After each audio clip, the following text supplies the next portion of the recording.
Once again, good morning. If God knows what we need before we ask Him, what is the use of our prayer before Him? Kung nasayod na ang Diyos daan pa sa atong gikinahanglan sa dili pa ta mangayo niya, unsa pa may kapuslanan nga magampo ta sa iyaha? Okay? That's the common question. Okay? Sa mga katauhan, labi na sa mga bag-o nga mga Kristohanon ba? Or sa mga tao nga gusto lang gid makigdebate ba? Makigbangi sa pagtuo.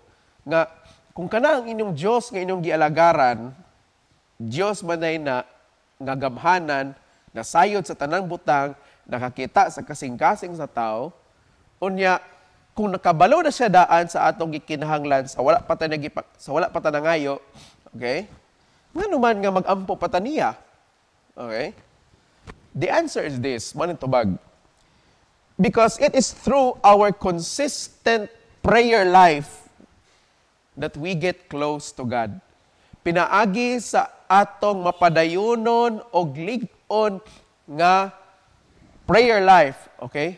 Or kinabuhi sa pag-ampo nga nahimo tang duol sa Dios. Ang katuyuan nganong mag-ampo ta sa Ginoo dili aron mangayo ta niya. Okay? Timanin niyo ni. The purpose why we pray is not because we ask God something when we have something in need, okay? But the purpose because we pray to God because we want to get close to Him.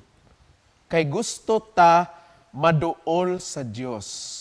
Mao na ang katuyuan nganong mag-ampo ta. Amen? In fact, the more we pray, the more we get closer to Him. Okay? Kung magsige tag-ampo sa Ginoo, the more ta nga mapaduol sa Ginoo. Okay? If you do not have a solid prayer life right now, or if you do not have a regular prayer with God, testingin gani, try it. And you will be surprised that your growth, okay, the growth of your relationship with God, okay, will grow stronger, consistent, and you will get closer to Him. Okay? So we pray not because we want to ask something from God. Again, mag-ampo ta dili tungod kay naatay gusto pangayoon sa Ginoo. Tungod kay nasayod na siya daan sa atong gikinahanglan. That's why in Isaiah chapter 65 verse 24, okay, God promised to His people that before they even pray, ako nang gitubag ang ilang mga pag-ampo. Okay? So wala pa sila naglitok kuno sa ilang gikinahanglan, ako nang gitubag sila. Okay? But again, we pray because we want to get closer to God. In fact, God knows everything that we need and desire today. Nasayod gani ang Dios kung unsa ang atong gikinahanglan as of this moment. Unsa atong mga gikinahanglan, unsa atong mga tinguha, unsa ang atong mga ambisyon, mga panan-awon nato sa kinabuhi, nasayod ang Ginoo niya na. Okay? We pray because we want ourselves, okay, to have a tight relationship with God. When we pray with piety, our whole being talks to God and He listens. And in the silence of our hearts, He also talks to us. Kung mag-ampo ta sa Ginoo diya sa kinasingkasing nga pamaagi, okay? Diya sa kinatibuk-an nato, okay? Maminaw ang Dios. Okay? Og ang Diyos pod, mutubag pod sa atoa, okay, in the silence of our hearts. Okay? Diha sa kamingaw sa atong kasing-kasing. Sabot pasabot na ng kamingaw, Father. Kanang imong kasing-kasing walay saba. Okay? Kanang imong kasing-kasing na ay kalinaw. Kanang imong kasing-kasing nga walay lain na kababag para madungog nimo ang Ginoo. Okay? That's why you will be surprised why there are a lot of people that would say nga, ingon naman ang Ginoo sa ako nga kuan. Matingala ka diyon sa pag-ingon sa Ginoo sa imuha. Okay? God does not speak through our human ears. Ngano man? Because number one, daghan kining kakadungog nga saba diri nga kalibutan. And dili nato madungog ang still small voice sa Ginoo. But God speaks to us in our hearts. Okay? And we can only hear Him when there is silence in our hearts, when there is peace, quiet in our hearts. That's why the very best time rather to communicate with God is kanang gitawag nato nga quiet time nato. Okay? Kanang ikaw ug ang Dios ra gyud. Literal nga hilom imong palibot. Okay? Do you know why the gospel last Sunday, Jesus was led by the Holy Spirit into the wilderness? Sa Bisaya pa, kamingawan. Wala diingon nga kabibuhan. Okay? Ngano man, because that was the best place for him to fast and pray. Okay? In a very quiet place. You cannot fast and pray, especially pray, when there is noise around you. Ngano man, because again, you're not praying, okay? You're not praying because you want something from God. You're praying because you want to hear from God.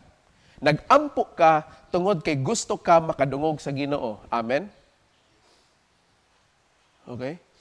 Baliktad ato sayba, baliktad ang atong pagsabot sa pag-ampo. Mag-ampo ta tungod kay natay gikinahanglan sa Ginoo. Mao na nga huyang kaayo ang atong prayer life.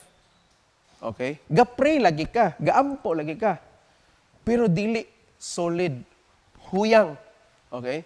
Tungod kay imo ra man ang buhaton kung nakay gikinahanglan sa Ginoo, kung nakay pangayoon sa Ginoo, wala man ka nag-ampo tungod kay gusto ka makadungog sa Ginoo. Okay? Tanawa ng magtiayon kung ang iyang pares tuwa sa laing nasod, OFW. Kung manawag lang siya, okay? Kung katong iyang asawa or bana nga nabilin sa Pilipinas, kung manawag lang to siya sa iyang pares niya nga tuwa sa abroad, kay naa siya gikinahanglan nga kwarta aron sa panadiha, do you think lig-on ang ilang relasyon? Dili. Okay? Pero kung manawag siya tungod kay gimingaw siya sa iyang pares, manawag siya tungod kay gusto siya makadungog sa iyang pares, manawag siya kay gusto siya mangumusta, expect nga malig-on pagsamot ang ilang relasyon. Ano man, kay wala siya nanawag tungod kay gikinahanglan, nanawag siya tungod kay bahin sa iyang pares. Mao gyapon kita, kung magsige lang tagnaw-ngaw sa Ginoo, kung natay gikinahanglan, if we only come to God when we need something from Him, then we are treating God like a genie. Okay? Atong gitratar ang Ginoo sama sa usa ka genie nga ato lang kiskison ang lubot sa takore, mag-wish din ta. Lord, okay? Nakoy kinahanglan. Pero kung wala ta kasabot nga mag-ampo ta sa Ginoo para masuod ta sa Ginoo, mapaduol ta sa Ginoo, or pinakanindot sa tanan, mag-ampo ka tungod kay gusto ka makadungog kung unsay gusto isulti sa Ginoo sa imuha, then you missed out 3/4 of your life. Okay? We hear God whispering to us. Para makadungog ta nga muhunghong ang Ginoo sa ato. But this is very difficult to explain. This is what can I explain, okay? But this is what occurs when we pray. Okay? This prayer with devoutness. And this kind of prayer relationship with God is a sign of a mature prayer life. Kung ingani ang atong treatment, kung ingani ang atong paglantaw sa pag-ampo, usa kini katimaan nga ning tubo ta diha sa ato ang prayer life. Mature ta nga mga Kristohanon, mature ang atong prayer life. Kaya nga naman, Di naman lang ka mag-ampo tungod kay nakikinahanglan. Mag-ampo na ka tungod kay Lord, gusto ko nga mapaduol sa imo.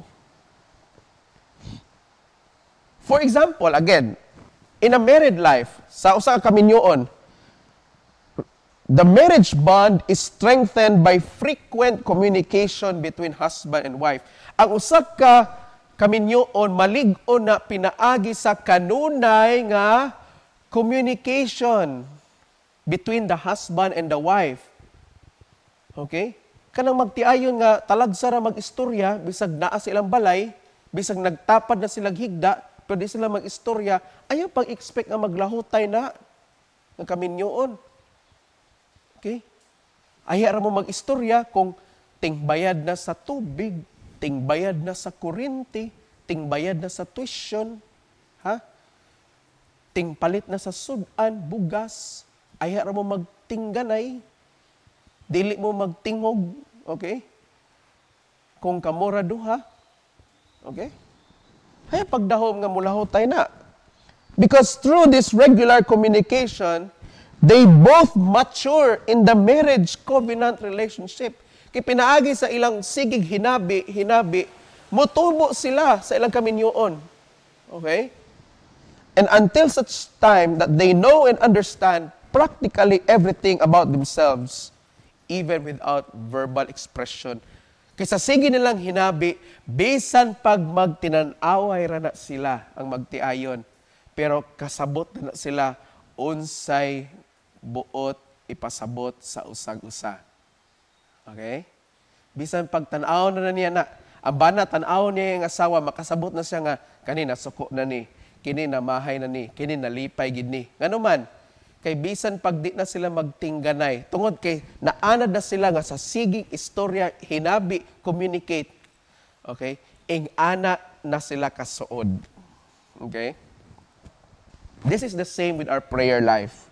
The more we pray with our whole being focused to God, the more that we would grow in closeness with Him. Okay? In James chapter 4 verse 8 it says, "Draw near to God, and He will draw near to you." Okay? Paduol sa Ginoo, ug siya mo paduol usab kanimo. There will eventually come a time when we pray to God, we will not anymore utter a single word. Siguro moabot ang panahon nga kanang mag-ampo ta sa Ginoo, dili na kinahanglan og pulong gikan nato. Kana bang kanang inigpiyong pa lang nato sa atong mata. Okay? Ang ato ng espiritu maoy nag-ampo sa Ginoo. Kasabot ng Ginoo niya na we will simply go down on our knees and keep silent and let our heart do the talking. Okay? Ang ato ng kasing-kasing maoy makikistorya. Okay? Pero kung huyang imong prayer life, ayaw nagbuhata. Okay? Ayaw nagbuhata. Ano man, kung dili ka ingana kasuod sa Ginoo, ayaw nagbuhata. Okay? Tinuod na ay usahay mga mag-ampo ta sa Ginoo nga di ta kabalo unsa ang mga pulong nga atong gamiton. Manang pasagdan nato ang atong kasing-kasing maoy makig-istorya sa Ginoo. Pero ayaw nagbuhata kung talagsa ka ragampo. Okay? Unsay pulos anang imong baba. Kanang imong baba, makasasala ka na imong baba. Gigamit nimo pagpandaot sa uban, gigamit nimo pagpanglibak, gigamit nimo unsa pa na diha imong gihimo nimo. Pero pag panahon sa pagampo, di nimo gamiton nga maayo man ang tanang butanga. Okay? And remember this. Daotan biya na nga mag-ahira ka mag-ampo sa Ginoo kung nakay gikinahanglan, daotan biya na, that's bad. That is sin. Okay? Sala na siya. Dili daotan nga mag-ampo ka sa Ginoo tungod kay nakikinahanglan. Pero kanang ayha lang ka muampo kung naa kay gikinahanglan, unya kung wala kay gikinahanglan di ka muampo. That is bad. You are slowly destroying your relationship with God. You are slowly detaching yourself from God. That's why in our gospel, okay, in Matthew chapter 6, okay, verses 9 to 11, Jesus taught us how to pray. Gitudluan ta ni Ginoo si Kristo sa magampo. And this is how you should pray, di ba? Our Father who art in heaven. That's why it is called the Lord's Prayer. Tanawa, gitudluan na ta sa Ginoo unsahon pagampo, but yet dili gihapon ta gaampo. That's why akong advice no sa mga katawhan kung di ta kabaloon siya to yampo, just pray the Lord's Prayer. Okay? I advise you to pray it 7 times. Okay? Tungod, the Lord's Prayer is already a complete prayer. Okay? And Jesus Himself taught that to us. Okay? Gitudlo na ni Ginoong Jesucristo nato ang pag-ampo sa Ginoo. Just repeat it 7 times. Okay? It's a very powerful prayer. Okay? Even in the ministry of exorcism, we saw firsthand how powerful that prayer is.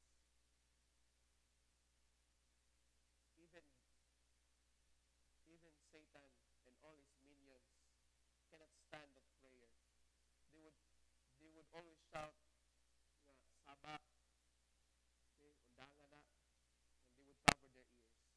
Why? Because it is a very complete prayer. Okay? And then, mabalaan na lang ni mo nga, there is this person, okay, on TV, nga binuangan lang nga pagampo. Okay? It's a very powerful prayer. Okay? And after Jesus taught that, he clearly emphasized this. If you forgive men their sins, your heavenly Father will also forgive you. But if you do not forgive their sins, your heavenly Father will also not forgive you. What is the connection between prayer and forgiveness? Okay? Take note of the words that Jesus taught us. Okay? And forgive us our sins as we forgive those who sinned against us. Okay? Mao ni ang pasabot ani. Very simple. Okay?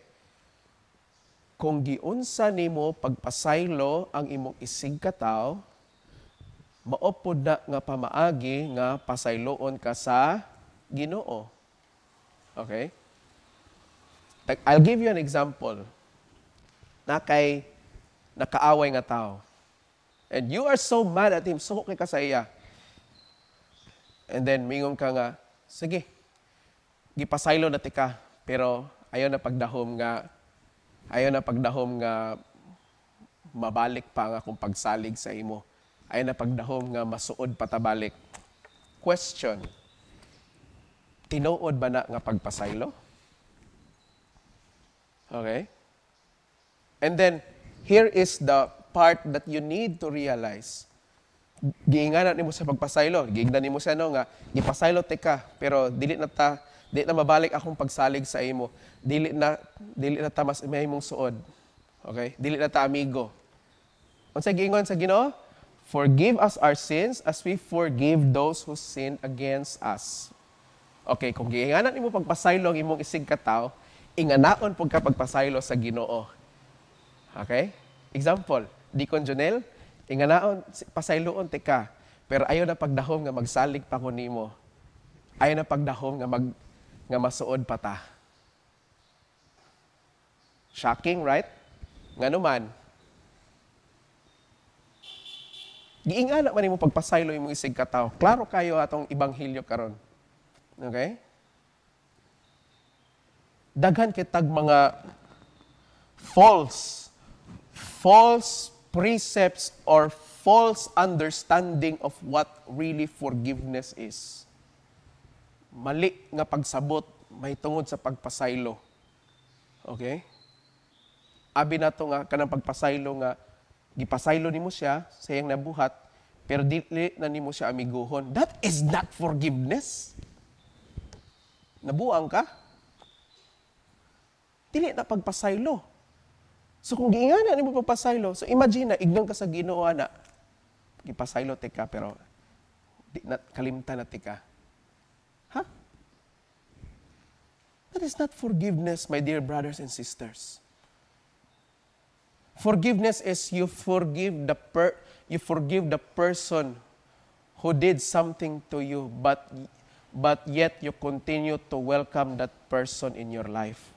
Mao na'y pagpasaylo. Forgiveness means restoration. Pagpasig-uli. Okay? I'll give you another example. Sadly for those priests who left this church a few years ago, okay? If they would say, pasaylo ami, okay? Di mo sila nga, pasaylo ami, sa among nahimo. Pero, dili namin mo balik diya. Question, tinuod ba na nga buhat nga nangayo silang pasaylo? No. Kay ang tinuod nga pagpasaylo sa ilang sitwasyon is they would ask forgiveness and they will return. Mao na pagpasaylo. That is reconciliation. Makig-uli. Makigbalik. Okay? Sayop mangguna nga to ang pagsabot sa pagpasaylo, God. Very immature, very worldly, very childish, og labaw sa tanan, layo ra kaayo sa kumingking sa definition sa pagpasaylo nga gihatag sa Ginoo. Timan-in ninyo na, forgive us our trespasses as we forgive those who trespass against us. Ano? Take note of the words, as we forgive. Okay? Sample, suko ka sa imong parinti, suko ka. Kay gibutang-butangan ka. Petig suko agad mo. Mingon ka nga, di nagiko nimo, di ta kay acknowledge nga parinti, pero pasayloon te ka. Pero magkalimtanay na ta, nga parinti ta. Dili man na tinuod nga pagpasaylo mga igsoon. Okay? You are just deceiving yourself. Okay? Imo ra gyung giilad-ilad ang imong kaugalingon. Mao na bitaw nga daghan kay mga tao karon nga dili maka-move forward sa ilang kinabuhi. Mingon sila nga nakapasaylo naman ko, Father. Ako naman nagkuan dugay na kay Father.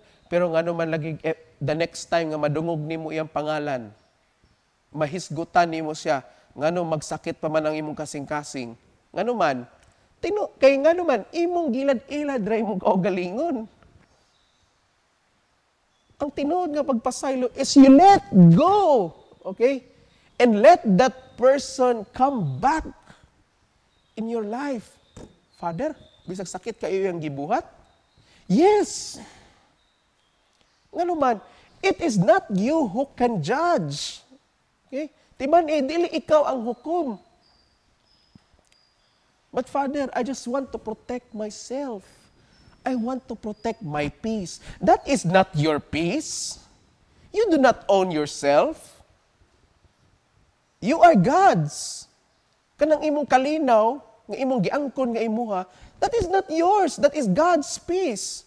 That's why in Philippians chapter 4 verse 7, and the peace of God that surpasses all understanding will keep our hearts and minds. Okay? Dili na ato Kung naapalay copyright dito sa langit, daghan na kay tanga nga copyright. Daghan na nga kasuhan og copyright. Kaya grabe atong pangangkon nga atua na. No. Okay? Karon nga panahon sa Kwaresma. Okay? Gitudloan ta nga mag-ampo. Okay? This is the first thing that we should do. Karon nga Kwaresma. Maggahin gitag panahon nga mag-ampo ta. Amen? Ampo kita. Ayaw pagsisulti nga busy ko, Father. Gigapoy ko gikan sa trabaho, Father. Sayo maguguting katulog, Father. Ayaw pagpasumangil diha. Kaya wala ganit nagpasumangil ang Ginoo nga namatay siya sa cross para nato. Wala siya nagpasumangil. Kita hinon dagang kitag pasumangil. Ngano man nga dili ta makasakripisyo para sa Ginoo karon nga panahon. Bisag dito na ka sa Easter Sunday, mukaon og karne, dito na ka sa Easter Sunday mag-Facebook balik, dito na ka sa Easter Sunday mag-email balik, dito na ka sa Easter Sunday unsa pa na imong angay ipang fasting nimo diha. Pero in Isaiah 58, gi-emphasize sa Ginoo nga ang iyang gusto nga fasting kanang usabon nato atong kinabuhi. Kanang magpasaylo ta sa uban. Kanang mutabang ta sa nagkinahanglan. Maghimo tag mga buhat sa kaluoy. Mao na ang puasang gipangita sa Ginoo gikan nato. Okay? So nga naman nga dili ta makagahin niya ang mga butanga karon nga panahon. No? Brothers and sisters, I encourage you, take Lent seriously. Seryosohan ninyo ning panahon sa Kwaresma. Okay? This is a very season nga we need to look at ourselves. Atong susiyo na itong kaugalingon. Nini nga panahon. Mabitaw nga, ingon na itong obispo nga, niya itong Domingo nga, kini nga panahon sa Lent, walay alleluia, walay pakpak, okay? We are worship lang tatanan, mellow songs, okay? Ato sang ilikayan nga maghudyaka. In fact, likayan sa nato gani maghudyaka karon nga panahon sa Lent. Father, bisag birthday nako, Father, di ko pwede maghudyaka, Father. Kung mahimo ayaw, you give respect to this season. Ano man, Father, talagsara man ko mag-party, Father. Talagsara ko mag-birthday, Father. Dili pwede gyud. Pangutanon ti ka, kinsa man di ay ang labaw? Ikaw ang Ginoo. Siyempre ang Ginoo. Kalma lang diha. Ayaw sa sige gunahuna na imong kaugalingon. Kay mao ni ang panahon nga dili ta magunahuna atong kaugalingon. In fact, every day gitudloan ta nga kalimtan nato atong kaugalingon. Ang Dios may ato ipasulabi. Okay? That is why focus on prayer in this season of Lent. Build your prayer life. Okay? And when I say prayer life, it's not just your daily routine nga prayer. No, that's not prayer life. Okay? Dili na mao ang prayer life. Kanay mo naandan nimo nga oras, matag adlaw, o matag semana, matag buwan nga magampo ka. No, that's not prayer life. When you say prayer life, kada segundo, kada segundo, manaa kay gibuhat o wala, you continue to talk to God. Lord, kanay mo pagkauwagan karon nga panahon, undanga sana. Sa igat dia. Okay? Talk to God. Okay? Talk to God. Pray. Okay? And you will be surprised. Matingad ka.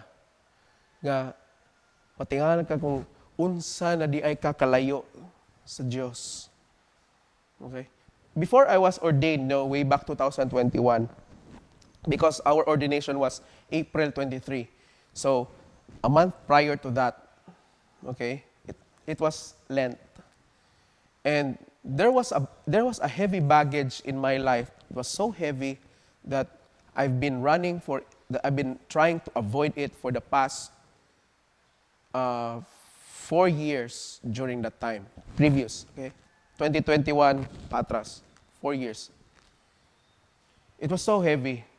And then, when the season of Lent came, and then nadungog na ko ang mensahe about repentance, about pag-usab sa kinabuhi, I was so moved by that message that by the power of the Holy Spirit, I was convicted nga atubangon nako to nga kabugaton.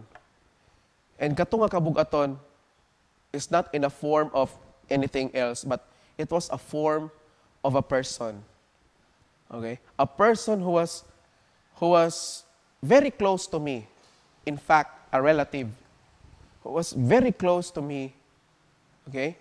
That to the point, niabot na sa punto nga pag makita na ko siya, Likayan ako siya. Literal nga likayan. And then, kung di na ko sa malikayan, and there will be conversation, namin mga istorya, okay? I would try to divert the conversation aron nga mo maundang na. Okay? So, I did that for 4 years. Okay? It was so heavy, and then during that time, when I was moved by that message about Lent, okay, nagdesider gid ko. The first thing I did was, nangayig ko pasaylo sa Ginoo. I said, Lord, forgive me. Dito na ko nasabtan ang bahin sa giingon sa Lord's Prayer. Forgive us our trespasses as we forgive those who trespass against us. Nakaamgo ko nga, Lord, gusto man ko nga pasayloon ko nimo. Pero dili ko gusto nga pasayloon ko nimo the way kung giunsa na ako pagpasaylo nga akong isig katao. So I have to make amends. Kinahanglan nga ma-restore ang among relasyon. Okay? Adto nga tao nga akong consider nga baggage. So what I did was, damo ko na ito sa simbahan. Naglakaw ko. I went straight to that person's house. Okay? And in fact, nangayo pa kong tabang sa usan ako ka relative pod tungod kay igsuon man sila. Okay? And dili nako at that time mura kog nakulbaan nga kanang excited. Nagsagol na ba? Nangayo kog tabang so giubanan ko. And then when we sat down, okay, there dito gawas na ko tanan akong mga kasakit. Okay?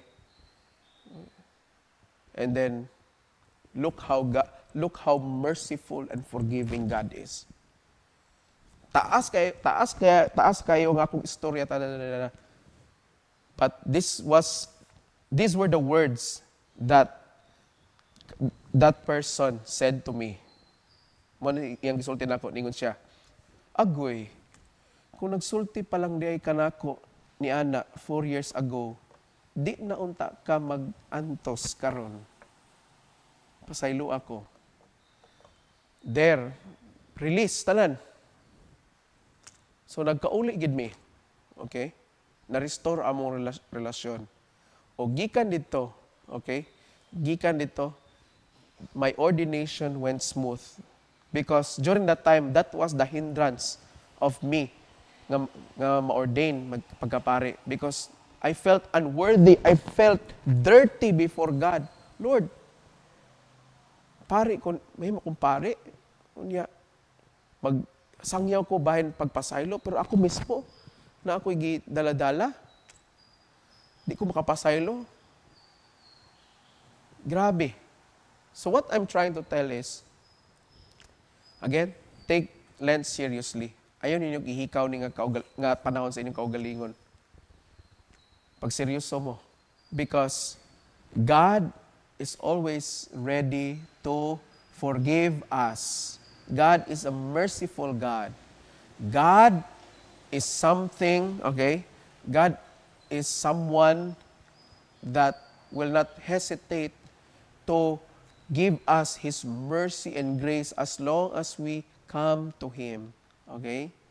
Dili ang Ginoo una mo duol nato, kita ang una mo duol sa Ginoo.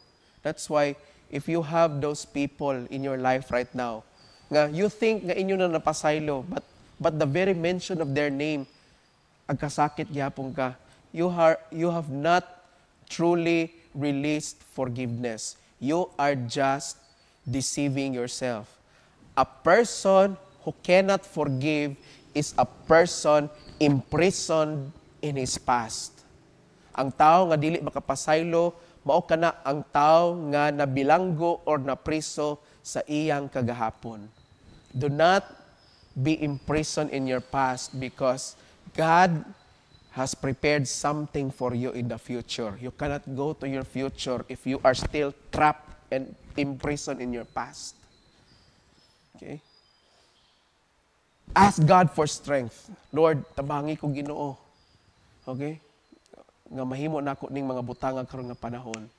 And God Himself, who is so merciful and compassionate to His people, okay, will give that to you. Please stand.